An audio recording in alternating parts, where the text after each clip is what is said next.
காலையிலேயே இருந்துச்சுன்னா ஏடிஎம் போனோம். ஏடிஎம் போனால் அந்த எப்போதும் போல் குடசை கட்டிட்டு அதுக்கப்புறம் வேறு ஏடிஎம் போய் தான் அங்கே தான் மணி டெபாசிட் பண்ணிட்டு வந்தோம். அப்புறம் காய்கறி வாங்க சொன்னாங்க. காய்கறி வாங்குறதுக்கு கடைக்கு போனோம். எல்லாமே ஃப்ரெஷ்ஷாக பச்சை பச்சைன்னு இருந்துச்சு. அப்புறம் நம்ம சொன்ன மாதிரி தக்காளி, வெண்டைக்காய், துண்டைக்காய் எல்லாம் சொல்லி ஒரு பையில் போட்டு கொடுங்கன்னு சொன்னோம். அதேமாதிரி ரெடியாக போட்டு கொடுத்துட்டாரு.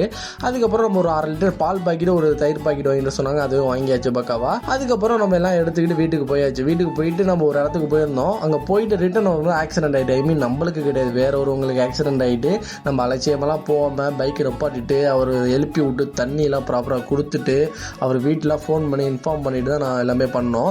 அதேமாதிரி நீங்கள் பைக் ஓட்டும் போது ஏதாவது ஆக்சிடென்ட் ஆகிட்டுனா அவசரங்கள்லாம் கிடையாது கைஸ். நீங்கள் நின்று அவங்களுக்கு என்ன ஹெல்ப் பண்ண முடியும் பண்ணி கொடுங்க. ஒருவேளை உங்களுக்கு நடந்துச்சுன்னா உங்களுக்கு யாருமே கண்டுக்காமல் போனீங்கன்னா என்ன பண்ணுவீங்க? அதனால் முடிஞ்ச அளவுக்கு அதெல்லாம் கேர் பண்ணி கொஞ்சம் ஹெல்ப் பண்ணிவிட்டு வாங்க ரோட் சைடில்.